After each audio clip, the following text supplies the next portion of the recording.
Ngayong hapon ay nandito po tayo sa Crisias Livestock Farm dito sa Pindig, Ilocos Norte. At ito yung bagong vet natin, si Doc Carl at si Rini Boy. At bisita natin si Sir Jefferson at saka si partner Paul Alcoriza. Ayan. Oh, ito mga kabaka, share lang namin sa inyo. Ito po yung mga 18 months old na mga Wagyu cross ng Crisias Farm. At ngayon nga po ay nandito tayo sa Pindig, Ilocos Norte para ipasok sila, simulan yung kanilang feeding program. Nasubukan po nating i-feed itong mga baka na to. At subukan nating i-feed itong mga baka na to. At tingnan natin kung mapalabas po natin yung kanilang marbling potential, no? So ayan, makita po ninyo, siguro bukas ay i-induct po natin sila at i-cover lang din po namin para po sa inyo, no? So makikita nyo po, sinasanay lang po namin itong mga baka na to sa amin, no? Part ng kanilang acclimation process para magtiwala po sila sa kanilang handler. At ayan nga po si Doc Carl, bagong vet po dito sa Crisias Livestock Farm. Mula pa po to sa Central Mindanao University. Shout out dyan sa taga Muswan at saka sa girlfriend ni Doc Carl, no? So ito si partner Paul Alcoriza, excited siya kasi excited na siyang ibenta tong karne ng baka na to. At ito po ay mga Wagyu cross. Ang mga nanay po nito ay mga Brahman na nabili po ni Vice Mayor Edwin Salazar at iniay po ng Wagyu semen. At yan, nakikita nga po ninyo. At 18 months, siguro estimate ni partner Paul dito ay mga nasa 290 kilos. Pero titingnan po natin bukas. At ideally, ang gusto nating i-start ay mga nasa 320-350 kilos para sa fattening program. But mga kabaka, ang Wagyu feeding program ay hindi katulad nung short fed na ginagawa natin sa Adirite River Farms. Ito po ay ilong fed po natin kasi para po lumabas po yung kanyang marbling potential. Ang marbling po mga kabaka, ito po yung tinatawag natin na intramuscular fat, kung saan hindi po katulad ng subcutaneous fat na ito po ay yung parang nakapatong lang sa laman. Ito po yung interwoven po sa laman. So ito po ay mga Wagyu cross na nandito sa Crisias Farm dito sa Pindig, Ilocos Norte. At i-start na nga po natin yung kanilang feeding program, no? So later on i-update po namin kayo kung ilang days po namin ito i-feed. Pero ang purpose po natin dito ay hindi lang po yung average daily gain, kundi para makita po natin yung kanilang marbling potential. Hindi po lahat ng baka ay may marbling potential. Ang Wagyu po ang may pinakamagaling na marbling potential.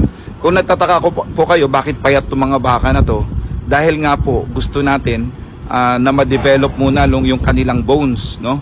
So wala pong point na patabain natin habang bata itong mga baka na to dahil hindi pa fully develop yung kanilang bones. Kung makikita nyo ngayon, halos fully developed na po yung kanilang bone structure, even though may mga ilang ulo po dyan na hindi pa po fully developed. Pero kung titingnan po ninyo, katulad po nitong nandito sa dulo, ayan, ideally dapat ganyan po ang ipasok natin sa feeding program natin or sa feedlot, no? Pero dahil nga po isang batch po ito, papahabulin na lang po natin yung mga medyo nabitin dito, no? So ang target natin dito ay hindi pataasan ng average daily gain, kundi pataasan po ng marbling score, no? Ang karne po ng Wagyu ay nababayaran base po sa taas ng kanyang marbling score. So ayan mga kabakan, tabayan nyo po, bukas ipoprocess po namin ito at ipapakita rin po namin sa inyo paano po yung pag-inject ng purga at saka paano po yung pag-inject ng vitamin EDE. So bukas makakasama po natin si Doc Carl na i-process po natin ito para po maipasok sa feeding program. Mga kabaka, gusto lang namin i-share sa inyo itong bull na to. Doc, back close up ito. Ito po ay A78 na na galing po ito ng Australian pure 100% Wagyu bull. So So kung nakita nyo po, ngayon po yung mga alas 2 na po ng hapon, dito po sa Crisha Livestock Farm na pinagmamayari po ni Vice Mayor Edwin Salazar ng Pitik, Ilocos Norte. Pero kung pansinin nyo po, itong bull na to ay napakatahimik at yan, i-close up mo yung ulo, Doc Carl, makita nyo na kahit papaano ay wala siyang problema, no? Hindi siya humihingal at galing po yan sa kainan, inabog lang po natin. At ito po ay nilagyan po natin ng 25 na mga babae para po i-breeding, no? Maya-maya ipapakita po namin sa inyo yung anak na po nito. Actually, kung nakita nyo sa video namin kahapon dito sa Pitik, Ilocos Norte, mayroon na pong first generation na mga Wagyu Cross. At ito naman, nag-umpisa na pong manganak yung second generation. Isiseparate video namin sa inyo mamaya. Pero kung papansin niyo, marami na pong buntis dito. So ito po ay mixture po ng mga heifers na nanggaling sa Mindanao. At yun na nga, pinasok natin sa Wagyu Cross Breeding Program kung saan ang ating bull ay 100% full blood na Wagyu galing Australia. So sa mga nagtatanong po, magsusurvive ba ang full blood o pure breed na Wagyu dito sa Pilipinas, lalong-lalo na sa mga areas kung saan ay mainit? Ito po hindi lang namin to ginagawa sa Pitik, Ilocos Norte. Ginagawa rin po namin ito sa Adelaide River Farms doon sa Pulumulok, South Cotabato. At doon nga po ay naka 4 generations na po kami ng Wagyu crossbreeding at saka Wagyu full bloods na breeding program.